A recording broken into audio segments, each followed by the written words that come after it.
Olá pessoal, beleza? Mais uma vez, satisfação inenarrável estar aqui na presença de vocês, compartilhando desse assunto maravilhoso que é a química. E esse bloco de aulas que nós vamos trabalhar aqui é um bloco que envolve um pouco de cálculo na área da química, né? Nós vamos comentar alguns assuntos relevantes dessa área que vamos usar em diversas outras áreas. Então, dá uma olhadinha aí no slide para a gente começar. Veja bem, então como eu disse para vocês, esse bloco de aulas envolve um pouco de cálculo relacionado à química, em específico na área de química geral, e esses cálculos, volta aqui para mim rapidinho, esses cálculos eu vou iniciá-los, né, nesse bloco de aulas, porém eles serão de extrema relevância para outros assuntos da química. Se você der uma olhadinha aí no slide, eu estou abordando a parte de química geral. Só que a química não é só química geral, eu tenho a fisicoquímica e eu tenho a química orgânica. Então esse bloco de aulas de cálculos químicos também servirá para a química orgânica e também para a fisicoquímica. Então ele é um requisito e é de extrema relevância porque todas as áreas da química vão necessitar dessa ideia que nós vamos transmitir hoje para vocês, beleza? Tranquilo? Então presta atenção, dá uma olhadinha.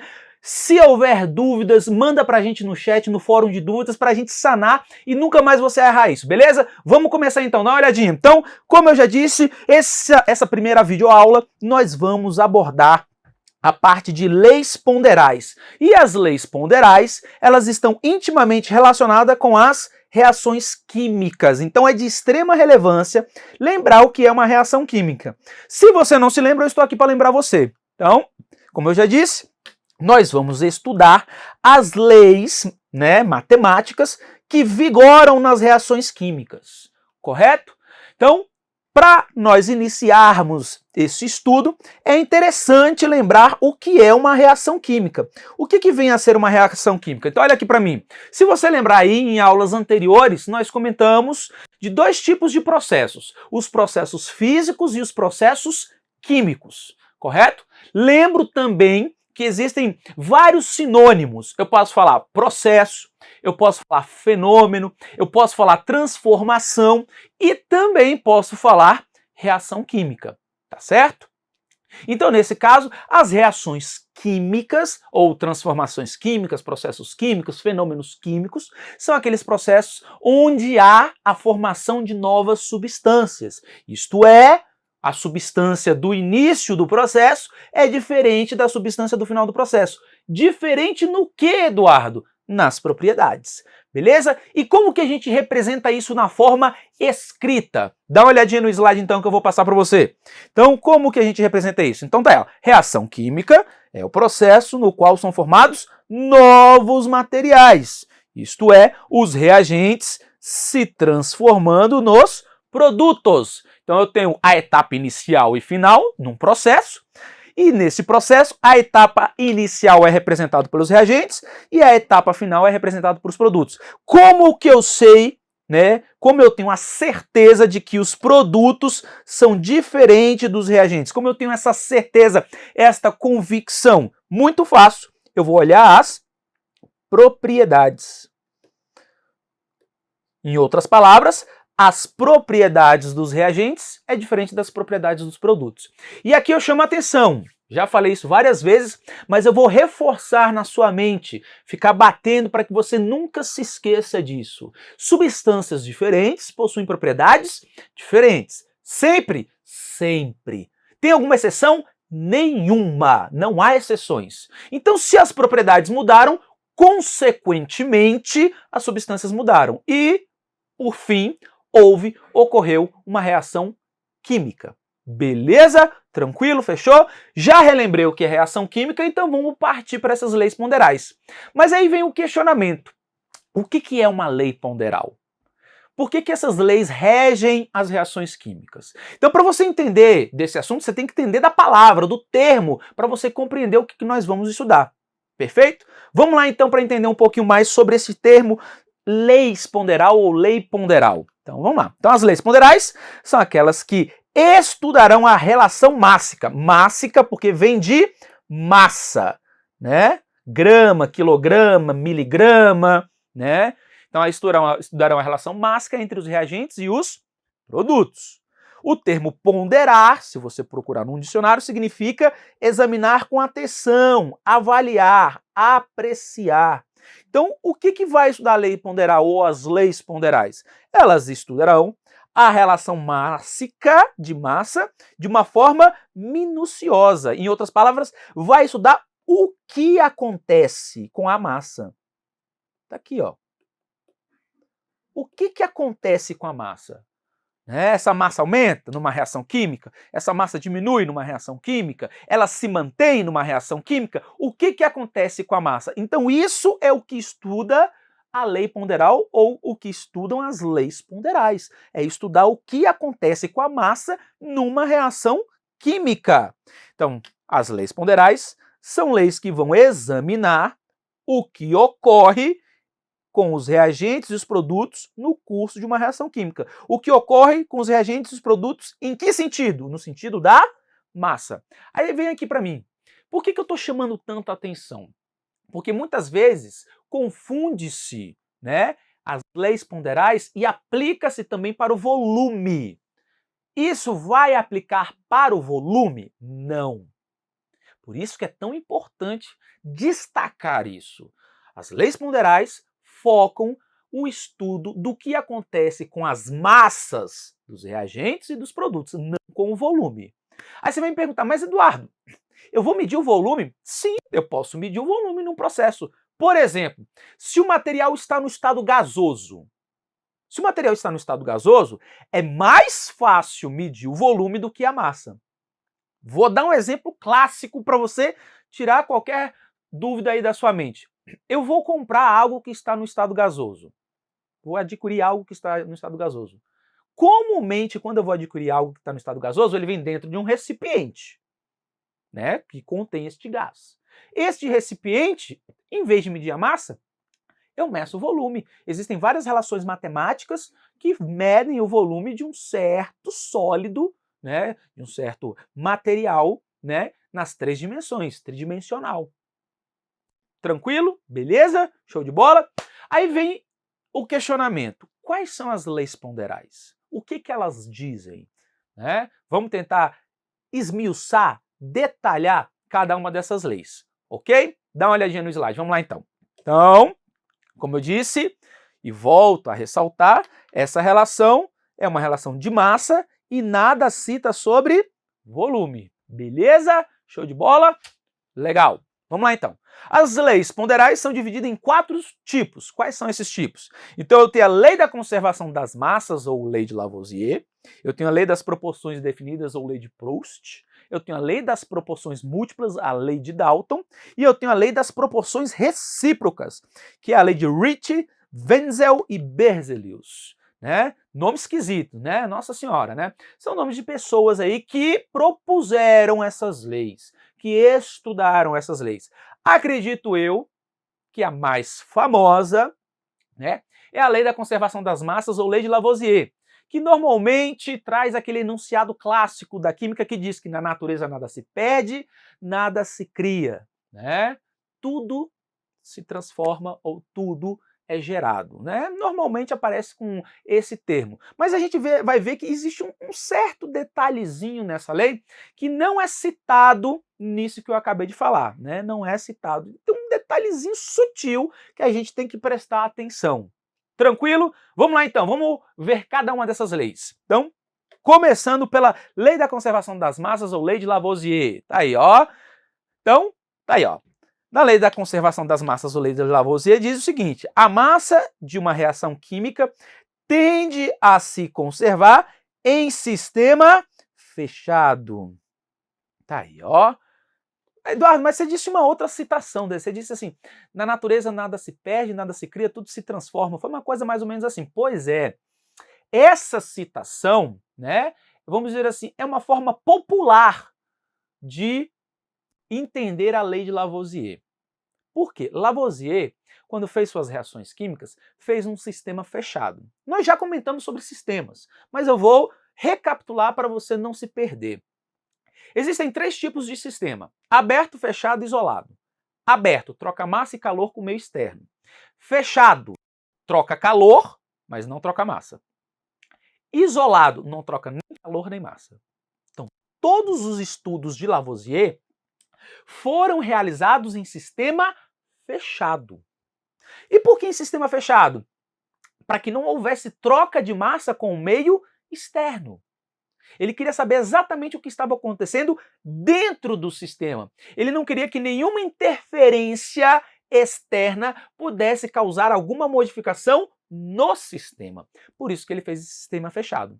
Então é muito importante destacar isso, que a lei de Lavoisier, na natureza nada se perde, nada se cria, tudo se transforma, ou qualquer outra citação, na verdade, né, é uma citação popular do que realmente Lavoisier estudou. Ele estudou que em sistema fechado, onde não há troca de massa com a parte externa, em sistema fechado, a massa tende a se conservar. Simples desse jeito. Quer dizer que se no início do processo eu coloquei 100 gramas, no final do processo eu tenho que ter 100 gramas. Obrigatoriamente. Veja que é uma lei. Não existe nenhum tipo de reação química que fuja dessa lei. Tudo bem? Mas vamos deixar um pouquinho mais claro para você. Olha aí o slide, vamos lá. Então, sistema fechado, a massa se conserva. Porém, como eu já disse, é mais conhecida por essa citação aí, que não leva em consideração a ideia de sistema fechado. Tudo bem? Então, isso quer dizer que uma reação química, a soma da massa dos reagentes é igual à soma da massa dos produtos. Por quê? Porque a massa se conserva. Então, se eu tenho 2 reagentes, a massa desses 2 reagentes vai ser igual à massa dos produtos que vão aparecer. Como assim, Eduardo? Como assim? Vamos lá. Então, reagente produto. O somatório, né? Essa aqui é a letra sigma maiúscula que indica na matemática somatório. O somatório da massa dos reagentes é igual ao somatório da massa dos produtos. Então, a massa de A mais a massa de B tem que ser igual à massa de C mais a massa de D. Tá lá. Pronto. Para você aí, ó. Sempre? Sempre. Pronto. Olha aí um exemplo. Primeiro experimento, eu tenho 90 gramas de água. 90 gramas de água formarão 10 de hidrogênio, 80 de oxigênio. 10 mais 80, 90. 36 gramas de água formam 4 gramas de hidrogênio, 32 gramas de oxigênio. 32 mais 4, 36. Em qualquer ocasião, a massa dos reagentes tem que ser igual à massa dos produtos em sistema fechado. Não há interferência do meio externo. Beleza? Show de bola? Tranquilo? Lei tranquila, sossegada, não tem problema nenhum nesta lei. Vamos para as outras que não são tão conhecidas. Então, a segunda lei aí na sequência é a lei das proporções definidas ou lei de Proust. Da mesma forma que eu fiz para a gente entender o que é lei ponderal, eu vou fazer para a lei das proporções definidas. Surge um questionamento, e este questionamento está aqui. Pronto. Surge um questionamento, este questionamento está aí. O que é ponderar? Perdão, o que é proporção? Né? Ponderar a gente já viu, mas proporção. Né? A definição dessa palavra é um pouquinho complicada, porque se você pegar, a proporção é que um muda, o outro muda. Não é bem por aí. Não é bem por aí. O que é proporção? Então vamos pegar para as relações matemáticas. Afinal, nós estamos estudando, né, relação mássica e equações matemáticas que descrevem essa relação mássica. Proporção é uma razão, matematicamente falando. Deixar logo isso claro. Proporção é uma razão. Ah, beleza, Eduardo, falou tudo. Não, falei tudo mesmo. Na matemática, o que é uma razão? Razão é uma divisão. É uma operação matemática onde você tem o numerador e o denominador. Isso é uma proporção. Se a lei é a lei das proporções definidas, o que eu estou dizendo para você? Que se eu pegar a massa de um e dividir pela massa do outro, o resultado sempre será o mesmo. Lei das proporções definidas. Mas vamos dar o enunciado para ficar mais claro. Olha aí o slide, vamos lá. O que diz o enunciado? Da lei das proporções definidas. Então tá aí, ó. A proporção associa divisão. Correto? A proporção, a divisão entre as massas dos reagentes e as massas dos produtos que participam da reação química é constante. O que isso significa? Que não muda. Então, se eu pegar a massa dos reagentes, dividir o antes e o depois, pegar a massa dos produtos e dividir o antes e o depois, vai dar o mesmo resultado. Eduardo, está muito difícil para mim. Eu não estou conseguindo acompanhar. Vamos tentar aqui, né, dar informações que possa facilitar o seu entendimento. Então, qualquer alteração que realizar o reagente, essa alteração vai ser a mesma do produto. Como assim? Por exemplo, se eu pegar a massa do reagente e dobrar, o que acontece com a massa do produto? Dobra. Se eu pegar a massa do reagente e dividir 10 vezes, o que vai acontecer com a massa do produto? Vai dividir 10 vezes. É isso que eu acabei de falar. Qualquer alteração que eu fizer no reagente, a mesma alteração ocorrerá no produto. Por quê? Porque esse fator de aumentar ou diminuir, este fator é a proporção. Tá? Lembre-se, este fator de aumentar ou diminuir é a proporção. Mas eu vou trazer um quadro aqui com números, com para você visualizar melhor, né? Porque existe a inteligência visual e aquela inteligência matemática. Eu quero abordar todas possíveis para você compreender melhor. Tranquilo, beleza? Volta aí para o slide então, vamos lá. Então, a proporção é algo que se dá pela mesma quantidade ou algo equivalente no mesmo nível. Tá lá, pronto. Tá aí o meu quadro, ó. Então no meu quadro, para deixar claro, eu tenho os reagentes e eu tenho os produtos. Beleza? Tranquilo? Vimos que qualquer alteração que eu fizer nos reagentes vai ser a mesma nos produtos. Então olha só, do primeiro para o segundo experimento, o que eu fiz com a massa de ácido clorídrico? Eu mudei. Beleza?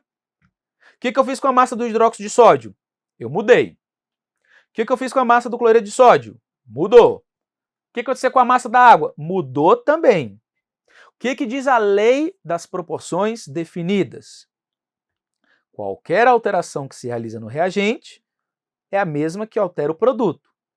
Que alteração? Ó, vou apagar aqui. Que modificação é essa? Essa modificação é uma divisão. Então vamos voltar para a tabela? Vamos. Se eu pegar a massa do primeiro experimento e dividir pela massa do segundo experimento, se eu fizer isso, vai dar o mesmo resultado, a mesma razão, a mesma proporção. A mesma proporção entre os reagentes e os produtos. Então olha só, eu estou pegando a massa do primeiro experimento, para você que não conseguiu visualizar, o que aparece no numerador, é a massa dos reagentes. O que aparece no denominador é a massa dos reagentes, não, perdão, do primeiro experimento, e aqui do segundo experimento. Pronto, assim.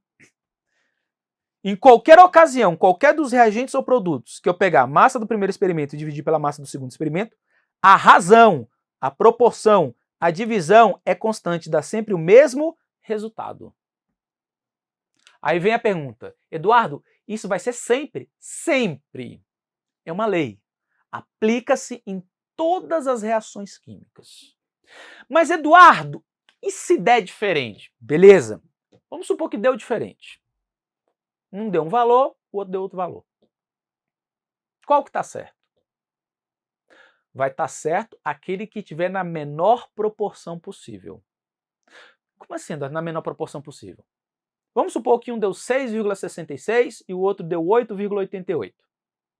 6,66 e 8,88. Qual é a menor proporção possível? 6,66. Então, essa é a proporção que eu vou seguir. A menor proporção possível. Essa que deu maior, alguém foi colocado em excesso. Né? Um dos materiais foi colocado em excesso. Então é sempre a menor proporção possível. Beleza? Tranquilo? Show de bola? Vamos ver uma outra? Vamos ver a terceira? Então coloca aí no slide para a gente ver a terceira lei ponderal. Tá. Lei das proporções múltiplas ou lei de Dalton. Eu já sei, proporção é uma divisão. Múltiplo, você aprendeu aí na matemática, que são aqueles valores divisíveis pelo mesmo número. É um múltiplo. Então, 4 é múltiplo de 2, né? 6 é múltiplo de 2, e assim sucessivamente. Ok? O que diz essa lei, lei das proporções múltiplas? Então, ó, o enunciado é um pouquinho maior. Quando dois elementos formam duas ou mais substâncias compostas diferentes, se a massa de um deles permanecer fixa, a do outro irá variar numa relação de números inteiros pequenos. Como assim, Eduardo? Então, ó, vou pegar a definição. Vou formar uma substância composta, mais de um elemento. Se a massa de um deles permanecer constante, então, ó, a massa de um, a massa do outro. Se a massa de um se mantiver constante, a massa do outro vai variar em múltiplos de números inteiros. Esse é maior que aquele 2 vezes, né? Esse é maior que esse 3 vezes, e assim sucessivamente, múltiplos inteiros. É isso que diz a lei das proporções múltiplas, ou lei de Dalton. Essa lei é uma consequência da teoria atômica de Dalton, a gente vai ver posteriormente, que acreditava que os átomos, teoria atômica, eram formados por esferas maciças, indivisíveis e sem cargas. Teoria atômica de Dalton. Então, Dalton acreditava que se eu modificasse a massa, eu estava modificando a quantidade de átomos, porque não tem como dividir um átomo no meio. Beleza? Então, sua lei expressa a relação numérica inteira entre reagentes. Está lá, ó. Por exemplo, ó, o que eu fiz com o nitrogênio? Ó, nitrogênio, a massa permaneceu constante, tá vendo? Não mudei a massa. Foi o que ele disse na lei, ó. Se a massa de um deles permanecer fixa, ó, 28, 28, 28, 28, 28, permaneceu fixa. O que vai acontecer com a massa do outro? O outro irá variar numa relação de números inteiros. Então, ó, de 16 para 32 não dobrou? Então dobrou o oxigênio. De 16 para 48 não triplicou? Triplicou o oxigênio. De 16 para 64 não quadruplicou? Então a quantidade de oxigênio aumentou 4 vezes. Tá vendo? Eduardo, isso acontece para todas as reações químicas? Sim, para todas as reações químicas. Então, se eu mantiver a massa de um fixo e alterar do outro, a do outro vai alterar em múltiplos do primeiro. Beleza? Tranquilo? Show de bola? Vamos então aí para a última lei, para a gente finalizar e dar exemplos de como isso é cobrado. Dá uma olhadinha no slide aí, vamos lá. Então, lei das proporções recíprocas. O que diz essa lei, Eduardo? Ó, o enunciado é um pouquinho maior, né? Mas não tem mistério, não. Ó, já sei que proporção é uma divisão. Então, a proporção das massas, segundo a qual dois elementos B e C reagem entre si, ou é igual, ou corresponde a uma proporção de múltiplos e submúltiplos da massa com os quais cada um deles, ou desses elementos, reage separadamente com outro elemento. Eduardo, pelo amor de Deus, você está doido. Tem como entender isso? Claro que tem como entender. Vou dar uns exemplos para ficar fácil para você. Então, como exemplo, considere a massa de cada substância simples obtida pela decomposição de 100 gramas de uma série de substâncias compostas formadas por hidrogênio. Então, hidrogênio, o elemento A vai ser o hidrogênio, beleza? Show de bola? Então tá lá, ó. Para você aí, ó. Então, água é formada por hidrogênio? Sim. Metano? Sim. Sulfeto de hidrogênio? Pô, sulfeto de hidrogênio, sim. Cloreto de hidrogênio? Sim. Hidreto de sódio? Sim. Todos têm hidrogênio. Se eu fizer a decomposição, reação de decomposição, essa é a massa de hidrogênio que eu vou obter e essa é a massa dos outros elementos que eu vou obter. Pela decomposição de 100 gramas. Fechou? Tranquilo? Beleza. Usando a lei de Proust, a lei das proporções definidas, eu vou manter a massa fixa do hidrogênio, que lá no enunciado eu chamei de A. Como assim, Eduardo? Tá lá. 88 gramas de oxigênio reage com 11,11 gramas de hidrogênio. Tá aqui, ó, para formar água. Beleza? Se eu colocar 1 grama de hidrogênio, quanto de oxigênio vai ser necessário? Isso eu vou fazer para todos eles. Essa ideia eu vou fazer para todos eles. 25 gramas de hidrogênio reage com 75 de carbono. 1 grama de hidrogênio reage com X de carbono. Fechou? Aí eu vou descobrir, né, as massas dos outros elementos, mantendo a massa do hidrogênio fixa. Então tá aí para você, ó. Pronto, ó. Massa do hidrogênio se manteve fixa. Descobri a massa dos outros elementos. O que me diz a lei das proporções recíprocas? Essas massas aqui, ó, reagem entre si em múltiplos e submúltiplos. Tá lá, ó. O oxigênio, carbono, enxofre, cloro e sódio não se combinam só com o hidrogênio. Eles se combinam entre si. E esta combinação entre si é de múltiplos e submúltiplos. Como é assim, Eduardo? Opa, vamos lá, ó. Vou colocar aqui para você. Então, ó, 8 gramas de oxigênio. Lembra na tabela? Vou voltar na tabela. Ó. Você lembra que a gente obteve 8 gramas de oxigênio? Esse oxigênio pode reagir com 3 de carbono, com 16 de enxofre, com 35 de cloro, com 23 de sódio. Ou múltiplos de 3 ou submúltiplos. Múltiplos de 16 ou submúltiplos. E assim sucessivamente. Vamos voltar lá? Vamos voltar lá, ó. Pronto, ó. 6 é múltiplo de 3? Sim, então reagiu com um múltiplo. Vamos para o enxofre. 16 é múltiplo de 8? Ou 16 é múltiplo de 8? Sim. Eu posso reagir com oxigênio, com oxigênio. Vamos lá. Pegar aqui carbono, a gente não obteve na tabela 3? 3. 3 vai reagir com 16 de enxofre, ou múltiplos dele. E assim sucessivamente. Sacou? Então, é bem simples. É sempre uma proporção, divisão de múltiplos e submúltiplos. Tranquilo? Beleza? Show de bola?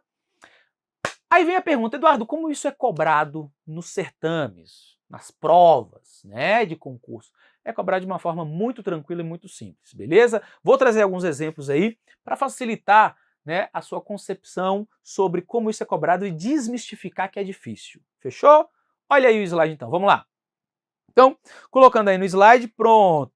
Concurso aí para bombeiro do DF, elaborado pela banca IDECAM. Olha o que ele fala. A soma da massa dos reagentes é igual à soma da massa dos produtos. Na natureza nada se perde, nada se ganha, tudo se transforma.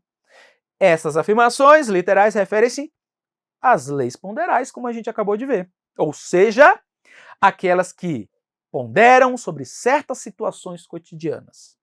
Levando isso em conta e sabendo que essas leis seguem certo padrão, calcule a quantidade em massa, nunca volume. Calcule a quantidade de massa de gás carbônico formada a partir da decomposição. Se é uma reação de decomposição, a gente já viu isso. Reação de decomposição, uma única substância produz novas substâncias. Beleza? Show de bola? Tranquilo então. Então vamos lá. Qual é a substância que vai sofrer decomposição? Decomposição de ácido carbônico. É claro que essas nomenclaturas nós temos que saber e nós vamos estudar para não ter dúvida. Mas para a resolução do nosso exercício, ácido carbônico é o H2CO3. Esse é o ácido carbônico. Ele vai sofrer decomposição. Sofrendo decomposição, o que ele vai produzir? Gás carbônico, CO2. Mas e o hidrogênio? Aí eu vou usar a lei de Lavoisier. Na natureza nada se perde, nada se cria, tudo se transforma. O que está faltando é a outra substância, H2O. Aí, ó, o que está faltando é a outra substância, H2O. Sacou a ideia? Na natureza nada se perde, nada se cria, tudo se transforma. É claro que nesta prova tinha a tabela periódica. E eu posso consultar a tabela periódica para saber a massa do hidrogênio, a massa do carbono, a massa do oxigênio. A título de curiosidade, a massa do hidrogênio é 1, está lá na tabela periódica. A massa do carbono é 12, está lá na tabela periódica. A massa do oxigênio é 16, mas ó, quantos oxigênios tem na fórmula? 3, então é 16 vezes 3. Sacou a ideia? Tranquilo? Se eu fizer essa conta, massa do hidrogênio, massa do carbono, massa do oxigênio, quanto que eu vou obter da massa deste aqui, ó? Deste aqui eu vou obter a massa de 62. Tudo bem? É só fazer a conta, ó. 2 vezes 1 dá 2. 2 mais 12 dá 14. 14 mais 16 vezes 3 dá 62. A mesma coisa vai acontecer para esse aqui, ó. Já falei que a massa do carbono é 12. Tá lá na tabela periódica, 12. A massa do oxigênio é 16, mas multiplica por 2. Por quê por 2? Ó, quantos oxigênios tem na fórmula? 16 vezes 2 dá 32. 32 mais 12, 44. Então, 62 produz 44. Como ele não citou no enunciado nada sobre a água, eu vou desprezar a água. Aí o que ele me fala?